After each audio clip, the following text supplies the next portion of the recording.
Hello and welcome back to my channel. If you're new here, my name is Becky and I make videos weaving the spirit back into the body, connecting with the soul, and I love using oracle cards as a reflection tool and a tool to help us on our soul journey. And today is no exception because we are right back in with the next card. This is from the Ancient Stones Oracle deck. I'll link it down below if you're interested. And today's card is called Returning. We are literally returning. I couldn't have planned that more than I thought. I didn't even think. I just pulled this card straight out the deck and lo and behold, we are returning to the channel, but in a new way. So this couldn't be more apt than right now. And apologies if you hear the little footsteps and the snorts in the background. It's my little chihuahua, Monty. Back to the card. It says Spiral Journey, Growth, Renewal, Herald. Oh no, Healed, sorry. And as soon as I look at this, I'm just renewed. You know, it's lush, it's green. You've got the Glastonbury tour right at the centre there. And I know that's a special place for Rebecca Campbell, who made the deck, because she lives in Glastonbury and has found many unlockings and alignment happening to her since she's come to Glastonbury. But when I look at this card, I just see the great mystery of life that we're all on. You know, she is on this woven path here, this person that's aiming towards her pathway, her portal. Now, whether or not this hill is part of this second portal or this first portal, I'm not quite sure. But that's what I get from this message, is that there's a portal within a portal, and whether or not there's another portal beyond. And I love that because I think that's what life is all about. And I'm currently reading Rebecca's book. Again, I don't think it's coincidental. I feel soul-led to read it right now. It's been out months, but this week it's like soul said, you need to read Rebecca's latest book. And it's Your Soul Had a Dream, Your Life Is It.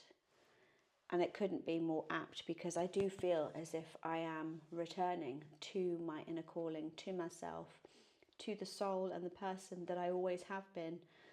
And that's what our journey on this earth is all about, I believe. We're so fragmented or broken sometimes when we come into this world. My own birth story completely fragmented me, and I'm still working on that now and piecing together bits of myself that unknowingly shattered and that I gave up from some outside force or other. So my personal journey does feel like I'm returning again and again and again to myself, to my own inner thoughts and inner wisdom. I personally came into this world with quite a lot of trauma. I didn't know it at the time because my soul hadn't grown into the person that I am now. But I've since worked on my actual birth story of how I came into this world. And there was so much pain. There was so much trauma, like physical trauma, because I was born drowning. I was born drowning into this world. So they had to pump me. It led to me understanding why I had such a fear of drowning and why I came into this world such full of promise and such wanting to bring out my soul mission and to be here for a reason. But as soon as that happened, that kind of fragmented me and disconnected me from spirit, because it was so traumatic that I literally lost everything. I just wanted to tap out. Even though I was afraid of tapping out, the actual process of nearly dying was too much for my soul to handle. So I know from that moment on, I was clinging on to be this human existence. And all the way through my childhood, I was full of anxiety, full of fear all the time, and this immense pressure of being here and doing something, but feeling totally inadequate, totally underprepared, because I wasn't connecting with spirit. I was so lost because of that damage and that trauma. It basically came in like a void over me. And I'm now just turned 40, and I feel like I'm stepping onto this start of the journey here, that I'm finally at a place where I can work on the returning. And I have been returning all of the time, don't get me wrong. But if you feel like you're at this point now where it's ramped up another level, or you're being called even more greatly towards what your soul's asking of you, things are falling away, you feel really unsure about what's happening, and yet you still know that you've got to do even more inner work and listen to what your inner child is saying, because it's all part of this returning. And I haven't even read what the book description says yet, but that's that's what I get from this card. I really hope that you're enjoying these talks with me. This is what I love about oracle cards. It's just exploratory, and by all means, take what resonates and leave the rest. This is not in any way supposed to imprint on you. I hope that this imparts some special time between us, that you can sit down with a drink, with a journal, and use these videos as prompts for your own inner work. Just sit and hang with me so that we can, have a little chat about spiritual stuff together. So this is my outlet to share with you. Do you want to find out what the book says? Yeah, I think we should.